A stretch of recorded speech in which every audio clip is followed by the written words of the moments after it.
Olá, pessoal! Estou aqui de volta, então, esperando, chegando, as pessoas estão chegando e vamos hoje falar de um lugar que eu sou apaixonada. Eu já tive 4 vezes na Rússia e é um lugar fantástico, com uma história incrível, incrível. A Rússia tem um histórico assim de guerras, de cultura, de revolução, de resiliência. Eu acho que se eu tivesse definir uma palavra para definir a Rússia, eu diria resiliência, porque é um povo resiliente. Eles já passaram por tantas coisas, tantas invasões, né? Desde os tártaros, mongóis, Napoleão, poloneses, suecos, enfim, uma infinidade. Mas, enquanto assim vou fazendo essa horinha para as pessoas irem chegando, eu queria então me apresentar. Para quem ainda não me conhece, eu tenho aí, a pandemia está me proporcionando, a gente tem que estar se reinventando, fazer uma série de lives, né? A gente já falou sobre alguns destinos aqui, certo? E eu, então, juntamente com a Milene Riso, a gente tem esse projeto chamado Viajando com Arte. Meu nome é Clarice Linhares, a gente deu aula de História da Arte por mais de 10 anos e já faz mais de 15 que a gente leva grupos pelo mundo, né? Em viagens, às vezes destinos mais exóticos, mesmo para a Rússia a gente já levou 3 vezes grupos para lá e é sempre muito bacana. Quem quiser, a gente também posta no nosso blog, que é www.viajandocomarte.com.br. A gente posta muita matéria, muitas dicas, a gente escreve sobre vários destinos que a gente já foi, já conheceu, enfim, tem tudo lá, é só chegar. Outra coisa também que a gente está fazendo bastante junto com a América Podcast são os podcasts, né? Então a gente já gravou vários também sobre Andaluzia, Marrocos, Rússia, viajar de motorhome na França, Índia, enfim. Também é só entrar pelo Spotify e acessar, ali tem um menu grande de podcasts ali que vocês podem escutar enquanto caminham, enquanto estão no carro. Então eu acho que é uma coisa bem legal que a gente está fazendo outras coisas e vai adquirindo aquele conhecimento que é bem legal. Certo? Bom, então eu queria começar, né? Então a Rússia, né, é um país de dimensões continentais, né? A Rússia é gigantesca, é o maior país do mundo, né? Tem 9 fusos horários, realmente. E toda a parte da Rússia, das estepes, né? Que aqui são esses quadros lindos que a gente conhece pouco da arte russa, mas os artistas, principalmente os artistas do século XIX, têm coisas incríveis. Tem, assim, nos museus que a gente só tem oportunidade mesmo de conhecer na Rússia. Então, são essas planícies de sombrias e planas solidões, né? Porque a Rússia é relativamente pouco povoada para o tamanho, pela dimensão do país, né? Ela tem 144 milhões de habitantes, vocês veem, com aquele tamanho, enquanto o Japão tem 126, ou seja, ela é relativamente pouco povoada, né? E eu gosto muito desse ditado que diz que Kiev é a mãe da Rússia, São Petersburgo a cabeça e Moscou o seu coração. Por que essa afirmação? Por que isso, né? Então, voltando um pouquinho na história da Rússia, né? A Rússia, ela começou na cidade de Kiev, que hoje é na Ucrânia, e foi lá pelo século XIII, ela prosperou e era, assim, uma cidade muito rica, né? Então, a gente pode dizer que o embrião da Rússia que a gente conhece hoje, ele começou em Kiev, certo? Claro que depois foi sofrendo muitas invasões e quando os mongóis invadiram a Rússia no século XIII, bem no começo do século XIII, então, realmente, Kiev acabou por terminar, né? E o centro do poder vai se transferir para a região que a gente chamava, que foi chamada na Idade Média de Moscóvia, né? Aqui são várias cidades perto da cidade de Moscou, Novgorod, Pskov, várias dessas cidades que vão ser, nesse momento, depois o centro do poder, né? E finalmente, depois que eu vou falar, que eu amo ele, o Pedro o Grande vai então criar essa cidade mítica, espetacular, maravilhosa, sem precedentes, igual e diferente de todas as cidades do mundo, que é São Petersburgo. Até depois o Lenin, então, que queria apagar todo o passado imperial da Rússia, transfere novamente a capital de São Petersburgo para Moscou, certo? Bom, então, começando com algumas particularidades, né? O dia que vocês forem à Rússia, bom, só para falar assim de como chegar, né? Às vezes a gente tem uma ideia que a Rússia é muito longe. Realmente é muito fácil chegar na Rússia, né? Assim, as vezes que eu voei, quase todas as vezes, foi através de Paris. E São Petersburgo ou Moscou fica a mais ou menos 3 horas e meia de Paris. Ou seja, é muito pertinho, é muito tranquilo, é mais perto do que de Porto Alegre a Lima.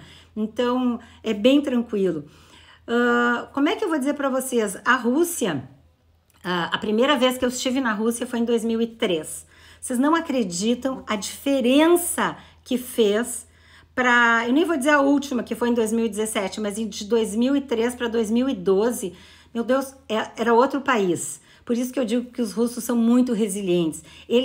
Eles incorporaram o capitalismo e eles melhoraram e as cidades mudaram assim incrivelmente, mas mudaram de uma forma super positiva, porque a primeira vez que eu fui na Rússia, gente, era dificílimo encontrar um bar, um restaurante, um café para sentar e usufruir aquela coisa que a gente ama em viagem, era bem difícil de achar.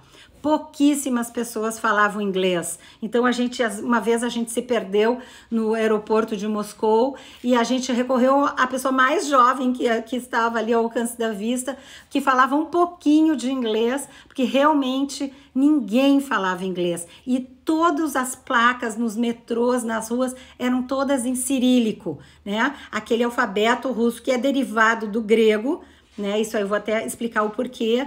Então a gente não entendia absolutamente nada. Então era muito complicado. E cada vez que eu fui indo para a Rússia, as cidades foram se transformando, foram se modernizando, se embelezando, porque durante o comunismo muitos dos prédios históricos belíssimos que tem, tanto em São Petersburgo quanto em Moscou, foram ficados muito à deriva, muito esquecidos, sucateados, e eles também fizeram esse processo com uma rapidez incrível.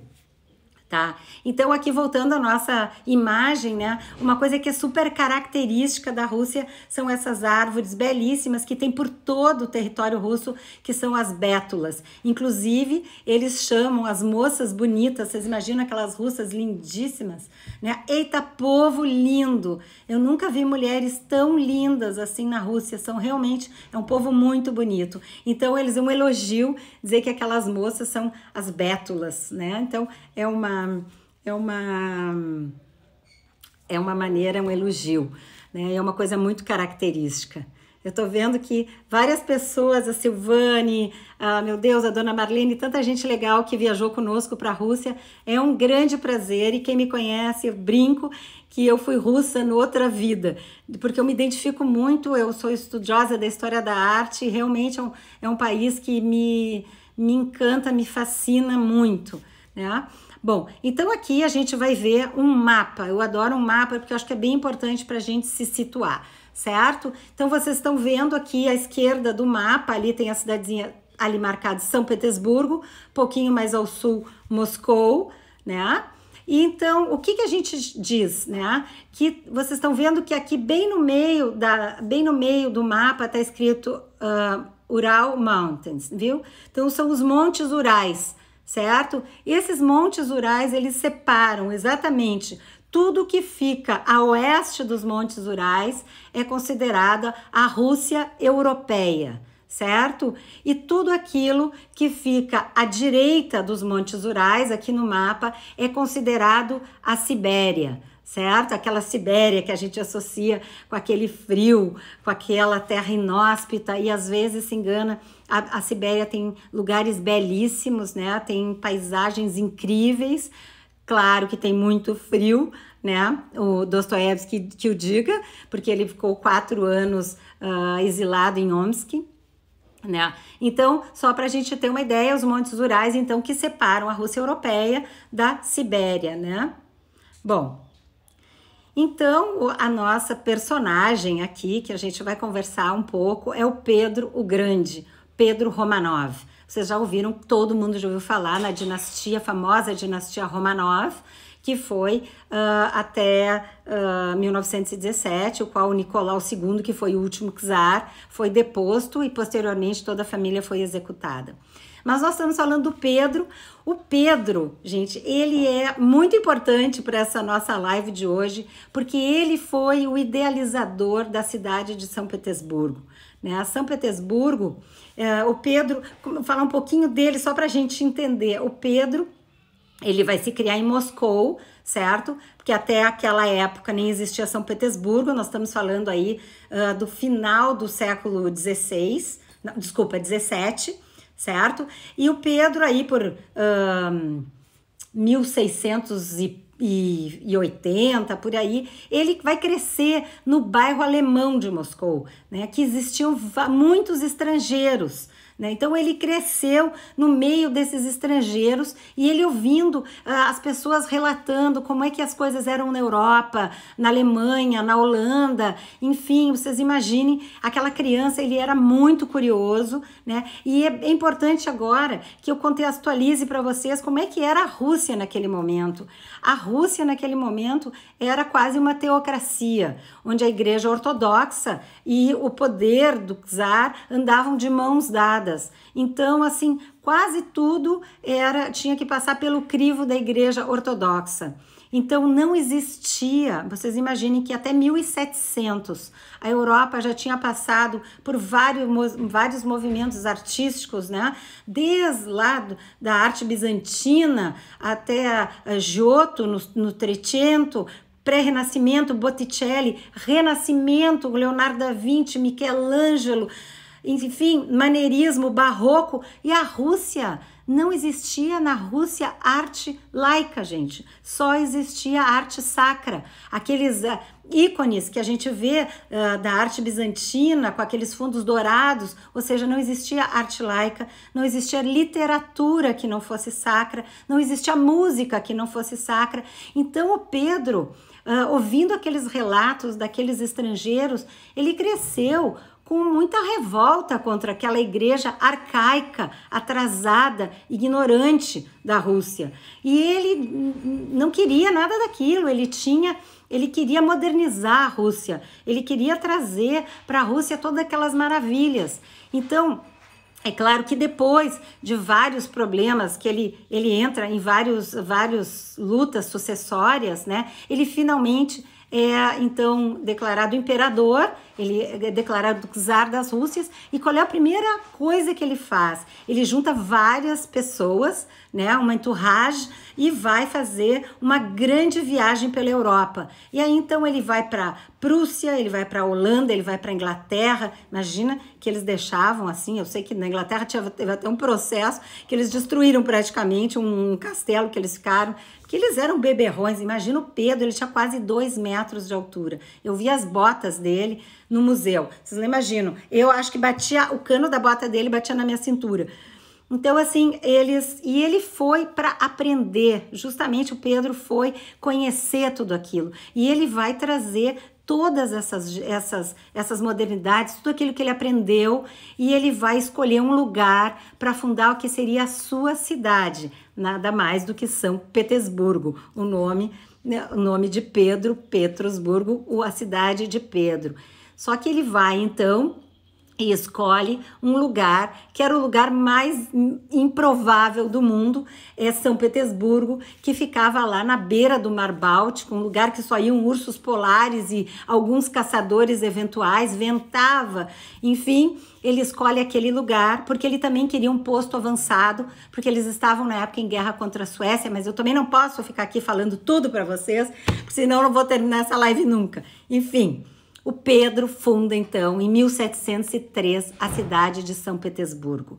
Essa coisa maravilhosa que é envolta em muitos mitos que são relatados depois através de vários artistas, Anna Akhmatova, Alexander Pushkin, todos eles têm histórias incríveis sobre essa cidade que se parece com todas e com nenhuma.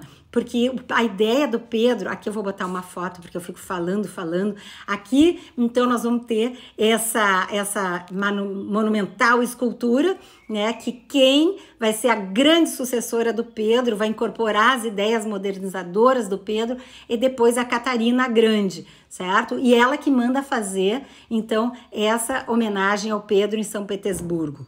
Uma coisa interessante, só de eu contar para vocês, que o símbolo imperial russo era esta águia bicéfala, certo? Essa águia de duas cabeças, já baseado nessa ideia do Pedro de como São Petersburgo como uma janela para o Ocidente. Então, uma águia mira para o Ocidente, para a Europa, e a outra águia mira para a Ásia, certo? Então, essa era o símbolo do poder imperial russo, certo? Até a Revolução.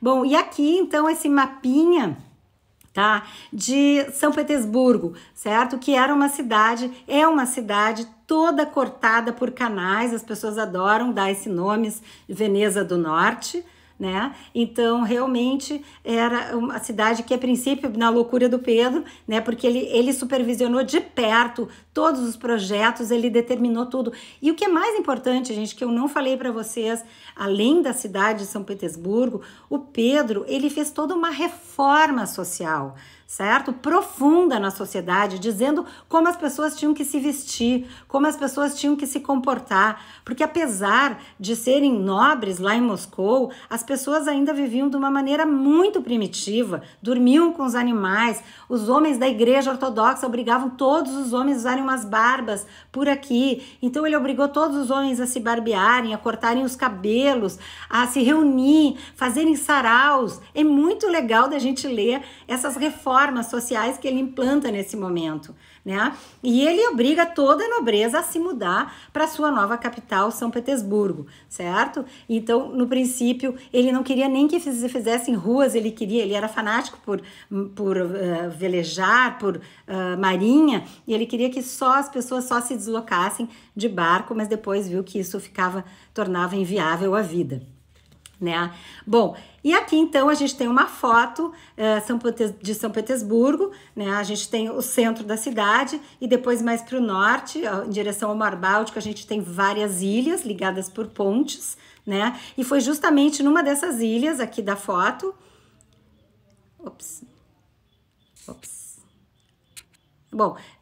que da foto que o Pedro lançou a sua pedra fundamental, que eu vou mostrar em seguida. Mas uma coisa que eu acho muito legal de falar para vocês, o dia que vocês forem à Rússia, tá? Vocês escolherem o mês de junho para viajar, para visitar a Rússia, porque justamente é em junho que são as famosas noites brancas de São Petersburgo. O que são essas noites brancas? São aquele período de tempo onde quase não anoitece na cidade, ou seja, começa a escurecer, dá uma escurecida mais ou menos até as 3 horas da manhã e depois o sol já levanta de novo. E o que é legal disso? Porque a gente caminha meia-noite, essa foto tirada à meia-noite.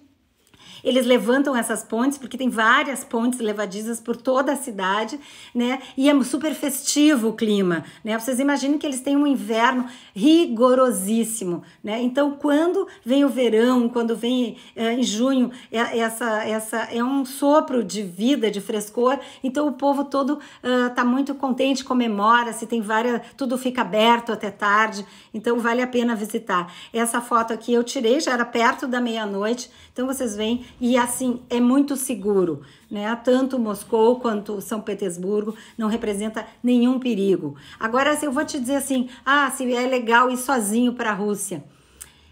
Olha, eu acho que até é possível, mas, por exemplo, São Petersburgo tem vários passeios que são fora das cidades, vários palácios. Então, assim, se você não tem um motorista e um guia, eu acho que a gente perde muito, muito, muito, muito, sabe? Porque tem tanta coisa interessante, tem tanta história, cada canto, cada recanto da cidade. Então, eu acho que é claro que é possível, mas eu acho fundamental contratar um guia e um motorista para fazer esses passeios, certo? Mas o melhor mesmo é viajar com a gente, viajando com arte, que a gente se diverte horrores nesses nossos grupos. Bom, aqui eu só botei uma fotinho. A gente ficou no Hotel Europa, que é um hotel magnífico. É só isso, só essa palavra. E eu só coloquei essa foto do café da manhã, que é num antigo salão de um palácio. Lá no fundo fica um piano de cauda, onde uma moça de longo senta-se no café da manhã a tocar piano. E a gente tem um café da manhã. Gente, os cafés da manhã na Rússia são assim proverbiais, são assim inesquecíveis.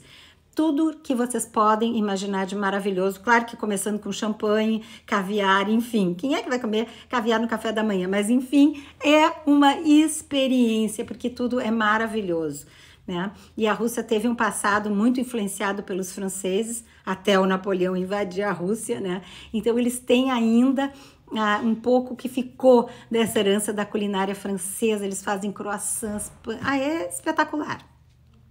Certo? Bom, mas seguindo, então aqui neste lugar que foi onde o Pedro lançou a sua pedra fundamental, né? A fortaleza de São Pedro e São Paulo. Tem esse enorme espiral dourado e a gente às vezes quando tá lá na Nevsky Prospect, que é a rua mais importante, é uma artéria que corta a cidade, a gente sempre se localiza por essa espiral dourada.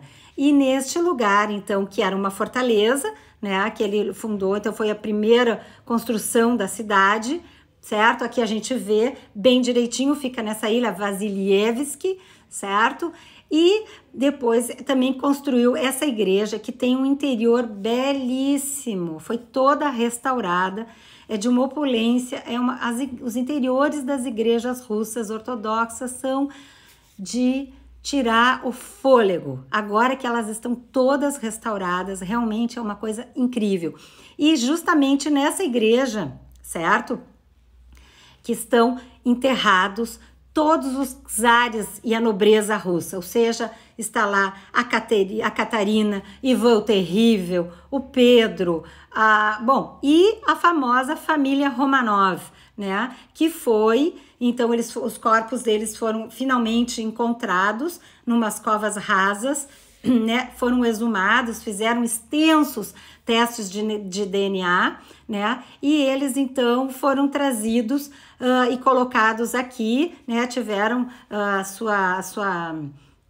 sua memória restaurada em 98, foi quando eles vieram para cá, e eles foram santificados pela Igreja Russa no ano de 2000, vejam só vocês, certo? Bom, e eram umas meninas muito lindas, né? Aqui a gente tem o Nicolau II, com a sua esposa antipaticíssima. Ela era muito impopular na Rússia, porque ela não fazia a menor questão, ela era neta da Rainha Vitória da Inglaterra, né?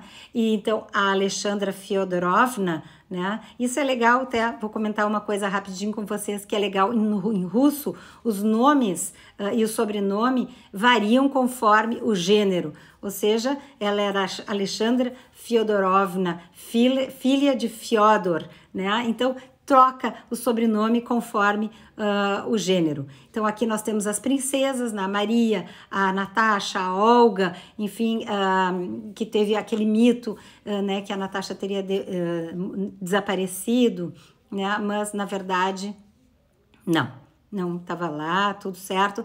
E esse é o menino, Alexei, que era hemofílico, né, que tem toda aquela história do Rasputin, mas eram lindas, né? E foram uma curiosidade. Vocês sabem que eles ficaram presos durante um tempo num palácio Pavlovsky, ali perto de São Petersburgo, né? Até que eles foram transferidos para Ekaterimburgo, que é na Sibéria, e eles ficaram lá presos durante um tempo na casa do governador.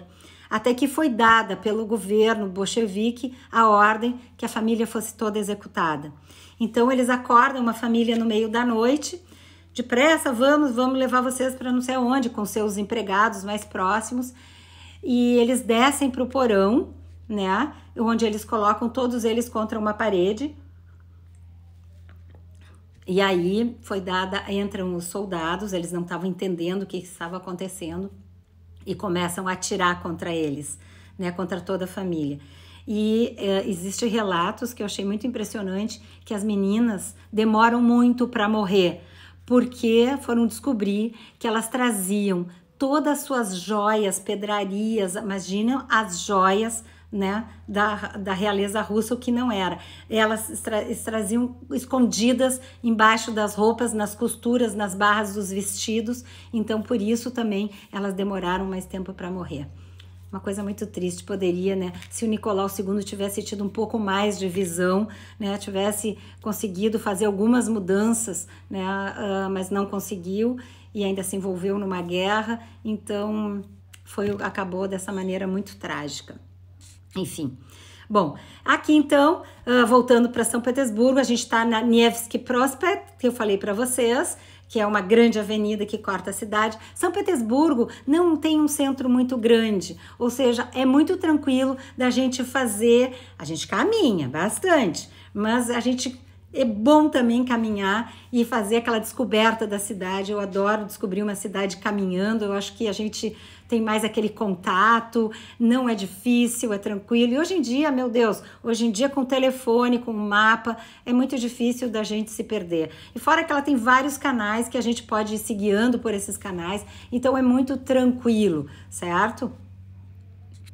Então aqui mais uma vista. Vocês viram lá que eu falei aquele espiral dourado que a gente sempre está enxergando em São Petersburgo. É um lugar lindo, toda cheia com esses canais belíssimos, então assim, as construções estão cada vez mais preservadas, então assim, é encantadora. Isso eu nem falei ainda dos jardins e parques que tem em São Petersburgo. Então esses canais, né, e lá no fundo a gente está vendo a Igreja do Sangue Derramado, que é uma das coisas mais lindas que eu acho em São Petersburgo, essa igreja que parece assim, feita de balas e bombons, né, é belíssima. Esta igreja, então, ela se chama a Igreja do Salvador do Sangue Derramado. Ela é em estilo neo-russo, né? Então, ela não é antiga. Ela foi consagrada em 1907, né? Mas ela foi construída no estilo neo-russo, certo? Então, essa igreja, ela foi construída porque ela assinala o lugar onde o czar Alexandre II foi ferido mortalmente num atentado. O Alexandre II é o czar, gente, é o czar reformista, certo? Porque a Rússia tinha escravidão, que a gente chama de deu um break aqui, a gente chama de servidão, porque as terras, as glebas, elas eram vendidas com as pessoas não tinham direitos nenhum de ir e vir. E o Alexandre II foi o czar que em 1881 aboliu essa servidão, certo? Mas ele nunca conseguiu ser uma unanimidade e ele sofreu 7 atentados à sua vida. E na 7ª tentativa, ele estava vindo de carruagem por essa rua, quando a sua carruagem ela era blindada, ela tinha sido ganha de presente, se eu não me engano, a França que tinha presenteado, só que o seu cocheiro é atingido na primeira bomba e ele desce da carruagem para ver o que tinha acontecido e os terroristas jogam outra bomba do qual ele não sobreviveu. Então o seu filho, Nicolau I, vai construir essa igreja, né, em homenagem ao pai que foi assassinado. Só um pouquinho, tá, aqui. Bom, essa igreja é uma coisa fantástica por dentro. Vocês estão vendo aqui, isso tudo que vocês estão vendo, todas essas pinturas, são todos mosaicos, desse tamaninho.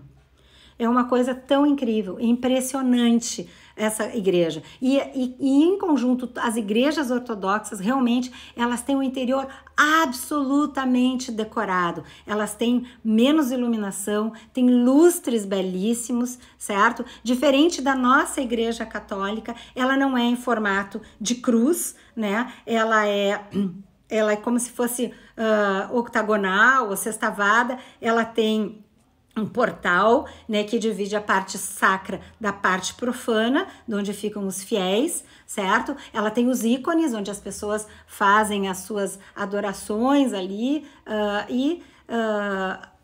e todo mundo circula por todos os espaços, né?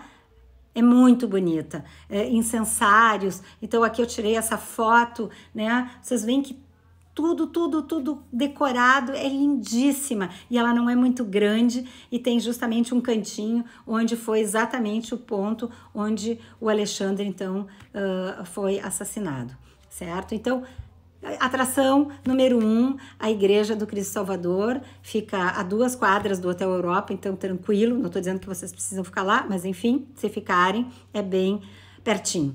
E essas cúpulas adoráveis, né, que a gente chama essas cúpulas de cebola, né, que tem esse formato, algumas são douradas, outras verdes, enfim, isso tudo tem um simbolismo, tá, que eu não vou poder entrar aqui nesse mérito, mas algumas cores, se é azul é para Nossa Senhora, se é verde é para o Espírito Santo, se é dourada é para Jesus, enfim, tem todo um simbolismo, o número das cúpulas, as cores, os formatos, é muito bacana, gente, é muito legal mesmo.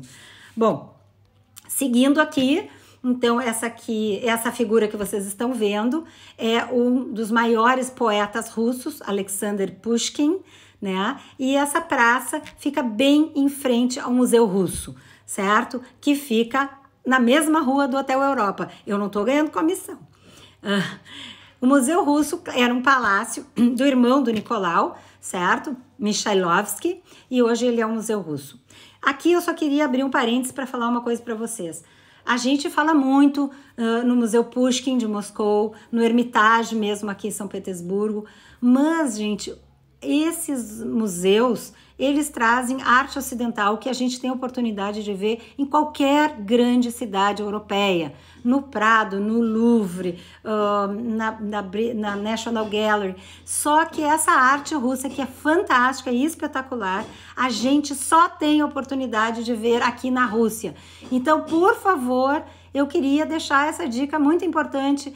Não deixem de visitar o Museu Russo em São Petersburgo ou a Galeria Tretiakov em Moscou, porque tem coisas incríveis da arte russa, né, que a gente só vai ver nesse museu. Começando aqui por um grande artista russo, Ilya Repin, né, um artista do século XIX, foi um dos fundadores do movimento Peredvisnik. Aqui ele está reportando. Então já existe essa história na Rússia, já existe essa tradição, né, da valorização do camponês, do homem mais simples. Então ele está traduzindo, ele está representando aqui de uma forma, né, esse povo tão sofrido que era lá na base do Volga, onde os homens, existiam bancadas de areia e os homens tinham que puxar aquelas grandes embarcações nas bancadas de areia para ultrapassar, para seguir a viagem. Então o Repin vai ser um dos iniciantes dessa chamada, desse despertar de uma luta social. Não é à toa que tudo aconteceu na Rússia, gente, porque existe esse passado que é muito forte, e isso vem desde lá do início do século XIX, se não antes, né? Sempre olhando para essa questão social da desigualdade que já existia desde muito tempo na Rússia, né? Bom, aqui então nós temos outro artista que é o Venezianov, né, que era um camponês. Ele vai ter um ateliê dele que ele vai ensinar os camponeses, né, no campo, e ele vai retratar exatamente esse povo russo. Vocês veem que ela tá com esse kokoshnik, que é esse chapéu que é super típico das russas, né? Então, assim, várias coisas legais. Vamos ver também Kandinsky, russo, né, que depois vai migrar para a Alemanha, mas ele, inclusive, depois ele volta, depois da Revolução, para assumir um posto. Não dá muito certo, né, porque daí a coisa já vai começar a descambar para um autoritarismo do Stalin, né, e aqui a gente vai ter também o Kazimir Malevich, que é um suprematista, também um vanguarda russa. Então a gente tem aquele panorama incrível, né, através da arte de toda essa história russa. Tem coisas maravilhosas, tá? Então não deixem de visitar o Museu Russo. Aqui, então, nós temos um dos canais, ali no fundo, o Palácio do Stroganov, né? Todo mundo já ouviu falar do prato Strogonoff, esse é o Stroganov, né? Agora, abrindo esse parênteses para falar um pouquinho da culinária, a Rússia não tem muito uma culinária típica, né? Porque no começo as comidas russas mesmo, né, eram muito pesadas, como lá é muito frio, então as coisas eram todas muito engorduradas. Quando a nobreza russa se afrancesou total, né, que infelizmente eu não vou poder contar isso aqui para vocês, né? Então, eles adotaram muita coisa da culinária francesa e hoje em dia eu acho que já com essa globalização, eles até trazem algumas coisas russas, né? Aqui nós vamos ter as blinis, que são bem populares, muito boas, vocês têm que provar, mas que são, na verdade, uns crepezinhos que a gente come com essas caviarzinho, essas ovas de salmão cor-de-rosa com manteiga, são uma delícia, né? Inclusive tem até uma cadeia lá em São Petersburgo que tem blinis de todos os sabores que tem que experimentar, né? Com uma vodkazinha, beluga de preferência para não arder a garganta. Bom, continuando então, nós vamos chegar para uma das coisas mais incríveis, né, da experiência de estar em São Petersburgo, que é o Palácio de Inverno, ou seja, que contém o Museu do Hermitage, né? É um complexo enorme que fica aqui, vocês estão vendo que aqui abaixo na foto tem um rio, que é o Rio Neva, que banha São Petersburgo, certo? Então nós vamos ter todo esse complexo do Hermitage, né? Todo esse complexo do Palácio de Inverno, entre eles está o Museu do Hermitage, certo? Esse palácio, na verdade, ele foi idealizado e construído pela Elisaveta Petrovna, que era uma mulher maravilhosa. Ela era filha do Pedro Grande e ela foi imperatriz, mas ela era muito louca, mas ela era muito querida. Ela era super extravagante, tinha milhares de vestidos, milhares de sapatos, ela era meio gordinha. Até tem uma série que eu queria recomendar para vocês que é muito bem feita, é uma série russa, se eu não me engano, eu vi no NetNow, que é Catarina Grande. Não é a produção inglesa com a Helen Mirren, é uma produção russa, que vai desde o início da Catarina até quando ela é empossada imperatriz. Eu tô esperando a segunda temporada. Mas todos os sets de filmagem são reais nos palácios em São Petersburgo. É imperdível, certo? É muito bacana. E mostra a Elisaveta, justamente a Catarina, quando ela vai, porque a Catarina, ela era uma princesa alemã, que depois fica mais russa que os russos, certo? Por isso que ela foi tão amada. A Elisaveta é a imperatriz e ela é maravilhosa. Mas pobrezinha, ela não consegue aproveitar desse palácio maravilhoso que ela tinha encomendado pelo arquiteto italiano Rastrelli, certo? Ela não consegue porque ela morre. Quem realmente vai usufruir desse palácio é a Catarina. Mas a Catarina, ela era uma mulher fantástica. Na verdade, o nome dela era Sofia, né? E ela vai adquirir o nome da mulher do Pedro Grande, porque ela se identificava totalmente com as ideias do Pedro, as ideias modernizadoras. A Catarina foi uma mulher à frente do seu tempo, realmente, e foi ela que começa a coleção hoje, que assim que vocês fiquem 2 anos lá dentro do Museu Hermitage, a gente vai conseguir ver tudo. Então foi ela que compra de um marchand de Berlim uma grande coleção e ela que foi a responsável por essa grande coleção que hoje existe em São Petersburgo, certo? Então, assim, todos os louvores para essa mulher incrível que foi a Catarina. Então, uma coisa que eu queria dizer, aqui tá ela, né, já mais velhinha, porque ela era um furor, né? Vocês já devem ter ouvido falar dos amantes da Caterina, né? Primeiro o Orlov, que foi quem ajudou ela no golpe, que na verdade ela dá um golpe, ela era casada com o Pedro, que era quase um débil mental, né? E vocês veem bem, né? Não só na série, mas todas as biografias da Catarina, e ela acaba assassinando realmente o marido, porque ele era totalmente louco, né? Ele era fanático pelo Frederico da Prússia, ou seja, não dava a mínima para a Rússia. Ela chega mocinha, aprende russo muito rápido, e quando ela tem uma doença bem séria, e quando ela está morrendo, ela conquista o coração da Elizaveta Petrovna, que ela chama, que ela queria que um padre ortodoxo viesse lhe dar a confissão e a extremunção, e aí ela ganha a Elizaveta, né? Ela era fantástica, realmente. Bom, deixando a Catarina, uma coisa que eu queria dizer para vocês, por isso que é legal viajar com Viajando com Arte, porque comprem o ingresso antecipado, gente, porque as filas para entrar no Hermitage são enormes, enormes. Esse é o efeito do turismo antes da pandemia, né, que estava muito divulgado. São filas muito grandes, então a gente, quando está viajando, não tem tempo para perder. Então isso é dica muito importante, compra o ingresso com antecedência, porque daí a espera é bem menor. Bom, e o Palácio de Inverno, gente, é espetacular. Vocês imaginem, né, que ele sofreu muito, né, durante o cerco de Leningrado, né, durante a Segunda Guerra Mundial, foi bombardeado, mas enfim, eles conseguiram tirar muitas coisas, né? Isso foi muito incrível, porque os alemães, eles estavam vindo, né? E os russos sabiam que eles estavam se aproximando, e eles vão parar lá no Palácio de Verão da Catarina, que é muito perto da cidade de São Petersburgo. Então, quando eles percebem a aproximação inevitável dos nazistas, o que eles fazem? Eles fazem um mutirão, toda a população credenciada vai ajudar, e eles empacotam tudo, inclusive os marcos das portas, das janelas, que são incríveis, são obras de arte, e eles despacham tudo lá dos Montes Urais, escondido nas montanhas. Todas as obras de artes, enfim, foi a maneira que eles conseguiram de preservar muito do acervo, do Hermitage e do palácio, certo?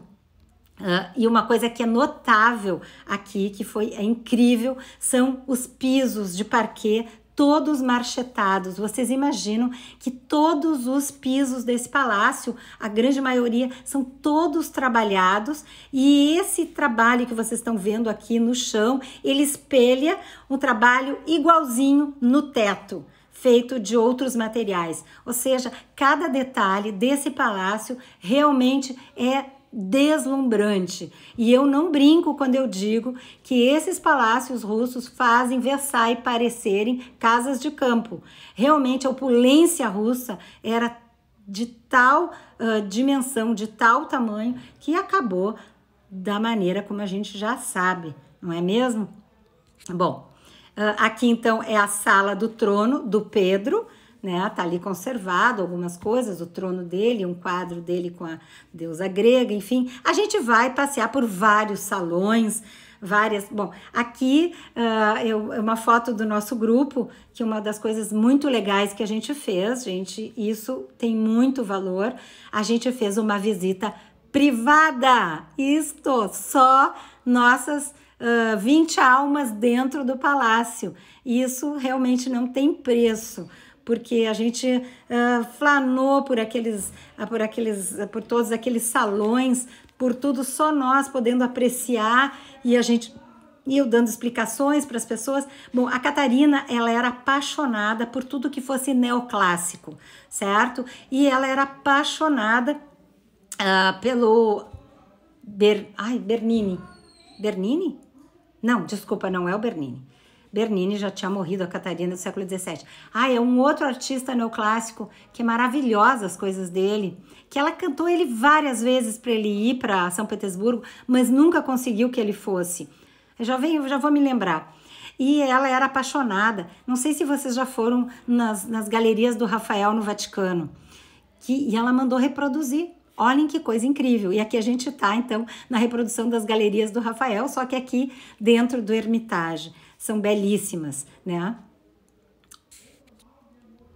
Aqui, então, um dos grandes salões, aqui o Salão de Arte Italiana, certo? E, claro, gente, a gente vai ter coisas incríveis. Aqui, Tiziano, a gente vai ter aqui a Madonna Benoit, do Leonardo da Vinci, né? Que é em nome dessa família, Benoit, que foi quem adquiriu e depois legou para o museu, essa Madonna do Leonardo da Vinci, certo? E aqui, que é muito engraçada, essas russas, essas vovós russas, que quem fica cuidando das salas, né? Elas às vezes são meio carrancudas, né? Mas é uma coisa super folclórica. E realmente, uma coisa que foi incrível, a primeira vez que eu fui no Hermitage, em 2003, a ideia que eu tinha é que se eu pegasse um quadro da parede e botasse debaixo do braço, ninguém ia nem notar. Vocês imaginem um museu com Leonardo da Vinci, com Rafael, com Rembrandt, as janelas todas abertas, as janelas todas meio descascadas, despintadas, não tinha gente em todas as salas, não tinha sistema, que nem no Louvre, se tu chega assim a 2 metros de qualquer coisa, já soa um alarme. Era impressionante aquilo me deu uma sensação muito diferente. Tá diante de um Rembrandt e ali tem uma janela aberta entrando sol. Então, assim, coisas da Rússia, né? Bom, e uma coisa que eu sempre recomendo, que eu amo, é uma loja de museu, né, gente? Quem é que não ama uma loja de museu? Me explica. Bom, e essa do Hermitage, por favor, é imperdível. Imperdível porque tem coisas lá que só lá que você vai encontrar, não vai encontrar em mais nenhum lugar do mundo. Então tem essas réplicas dos ovos Fabergé e tem essas echarpes de seda lindas, tem coisas incríveis. Então assim, são relíquias depois que a gente traz para casa, são verdadeiras relíquias. E eu acho que loja de museu tem uma grande vantagem, as coisas são muito pinçadas, pode ser que sejam mais caras, mas são coisas que só vão ter naquele lugar. Então, assim, aproveitem a do Hermitage, porque ela é enorme e ela é incrível, tá? Bom, aqui então, atrás ali, né, do Palácio de Inverno, a gente vai ter essa enorme praça, que chama-se a Praça do Palácio, tá? Então, já faz uns 4 anos que toda a coleção impressionista que estava no Hermitage foi transferida para este outro prédio, certo? Então cuidem com isso, quando vocês forem lá, são ingressos separados, né? Que é o General Staff Building, porque todo esse prédio em meia-lua era um prédio do Exército, e para onde foi transferida toda a coleção impressionista, que é espetacular, fantástica, né? Porque os milionários russos lá no século XIX, eles descobriram os impressionistas ocidentais, os franceses, enfim, a coleção é vastíssima. Picasso, Matisse, tem coisas muito, muito boas. Então, já é um prédio já com uma feição bem moderna, né? Então, se divirtam lá, porque é outra... Eu acho que, no mínimo, pessoal, eu acho que no mínimo dos mínimos, e olha que ainda vai ser corrido 5 dias em São Petersburgo, vai, porque tem muita coisa para ver. Aqui, um dos quadros bem famosos do Matisse, que eu amo, tá lá, né? Aqui, um Van Gogh, ou seja, tem artistas incríveis de todos os calibres para a gente se divertir. Bom, um outro passeio que eu sempre gosto de fazer, tá, em cidades que tem canais, é fazer um passeio nos canais, porque eu acho que é bacana, a gente tem um ponto de vista diferente. Então, assim, tem de vários lugares. Então, assim, eu recomendo. Ele passa por dentro, por baixo dos arcos do Palácio do Inverno, vai até o Rio Neva, a gente vê a Fortaleza São Pedro e São Paulo. Então, é muito legal. Façam esse passeio. Às vezes, quando tá um dia bonito, a gente vai ao ar livre, bom para fotografar. Então, assim, vale a pena fazer esse passeio aqui em São Petersburgo.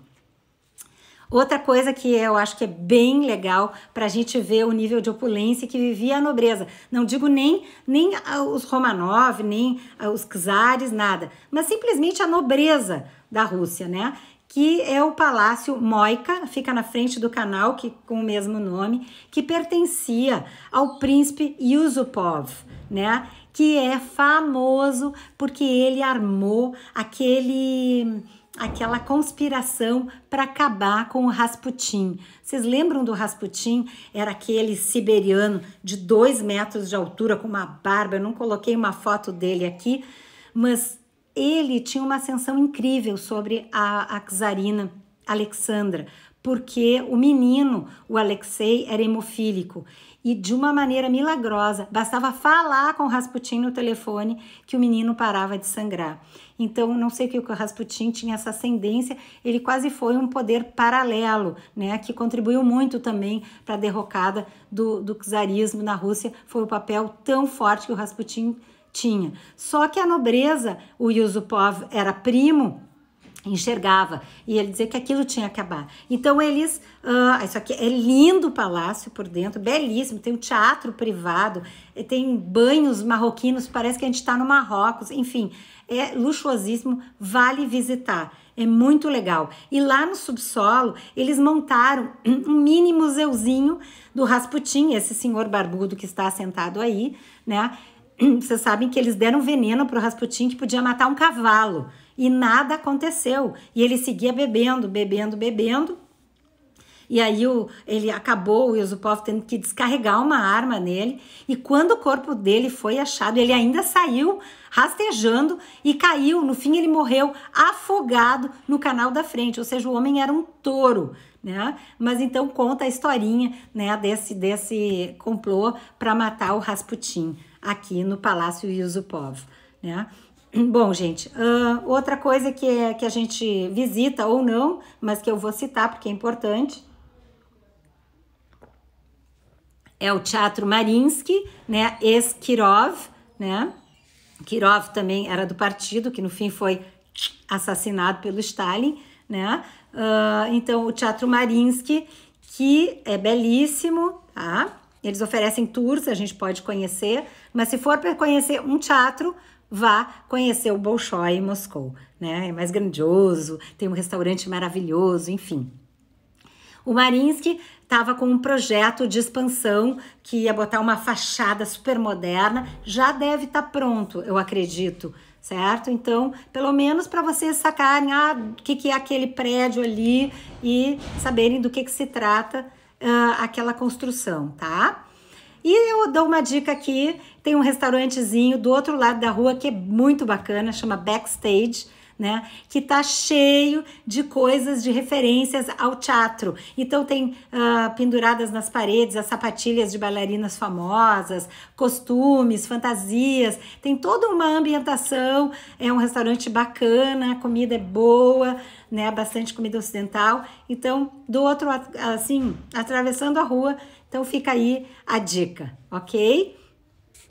Seguindo nós estamos agora lá pertinho do Hotel Europa, na Nevsky Prospect. Vocês, é um outro must, é essa loja de especiarias da mais alta gastronomia, Eliseev. Existe a filial aqui e existe em Moscou. Foi a única coisa privada que não fechou durante o governo, durante a era comunista. Por quê? Porque, claro, que o alto escalão do partido consumia os produtos aqui da Eliseev. Bom, o prédio é lindíssimo, por dentro também é uma coisa maravilhosa, e vocês imaginem tudo de mais especial, né? Caviar, ou seja, caviar, a vodka, beluga, tudo assim, se vocês quiserem um mimo, uma coisa assim maravilhosa, ali é o lugar, é Eliseev, para adquirir, certo? Coisas de todos os lugares da Rússia, tá? Bom, outra coisa que vocês vão ver na Nevsky Prospect é a Catedral de Kazan. Só uma particularidade que é interessante vocês saberem.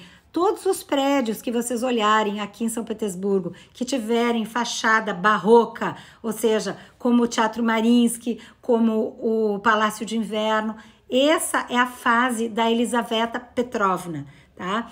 As coisas que foram construídas ou idealizadas pela Catarina são já com as fachadas neoclássicas. Neoclássico quer dizer, né, com essas fachadas greco-romanas, essas colunas, esses frontões. Aqui já tem essa cúpula que até é meio renascentista. Enfim, é a influência mais da Catarina, certo? Ela adorava tudo que era neoclássico. A Catarina, ela gostava muito do iluminismo, ela se correspondia com Voltaire, Diderot, enfim, ela era uma iluminista, né? Ela era a típica déspota esclarecida, até que ela se deu conta do que aconteceu na Revolução Francesa e achou por bem que aquilo não era muito bom de seguir, né? Bom, e ali do outro lado, na frente da Catedral de Kazan, nós vamos ter um dos prédios mais lindos de São Petersburgo, que é o prédio antigo da Singer, lembra das máquinas de costura?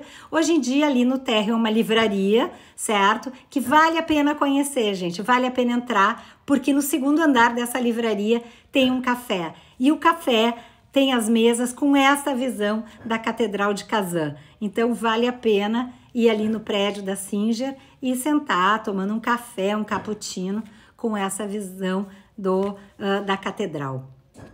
Bom, seguindo, só para dizer que se você quiser comer uma comidinha familiar, tem o restaurante do Jamie Oliver, que é uma delícia, super legal, super transado, ali bem pertinho da Igreja do Sangue Derramado.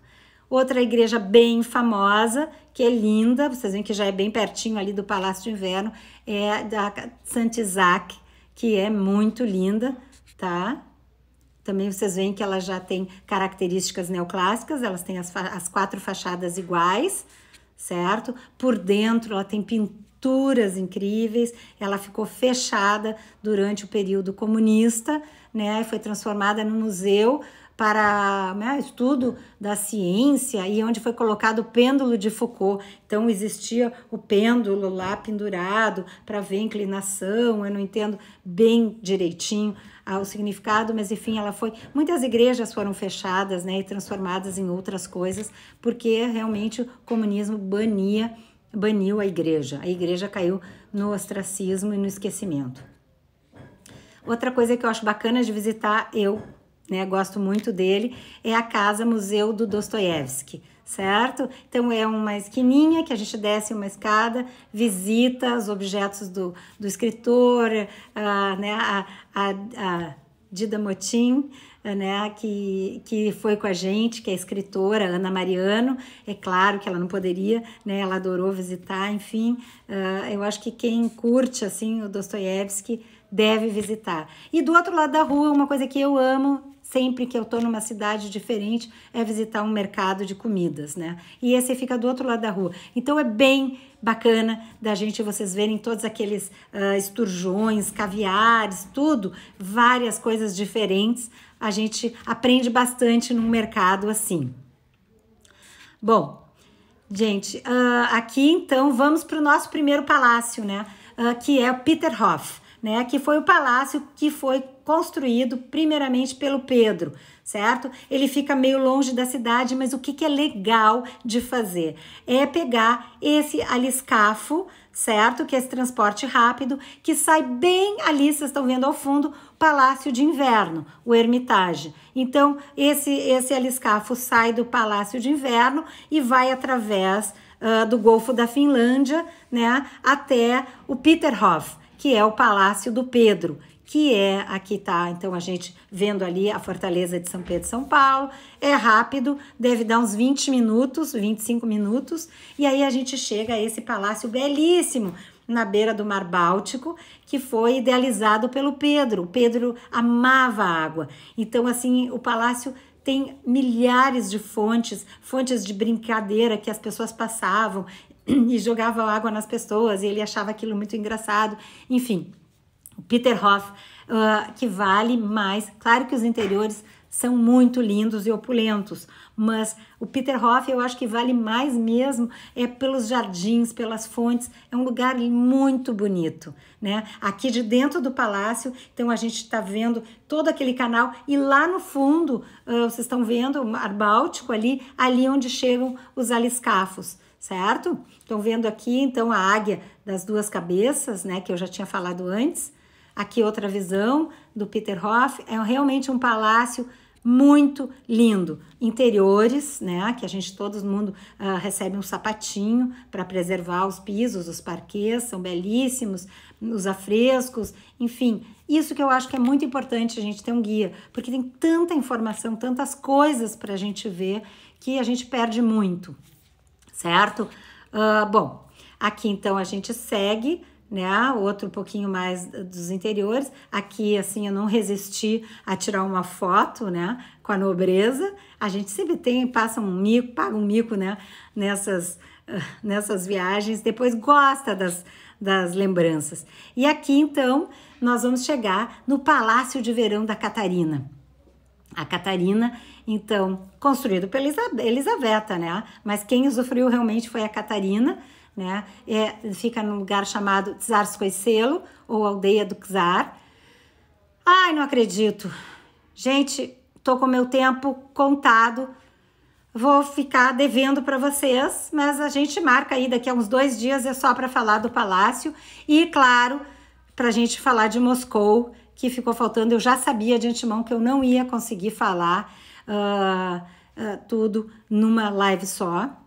Mas eu espero que vocês curtam muito, tenham curtido, tenham aproveitado. Gostaria muito que vocês mandassem comentários. Essa live vai ficar disponível aqui no feed do Instagram do Viajando com Arte. Gente, muito obrigada. Tchau, tchau. Valeu!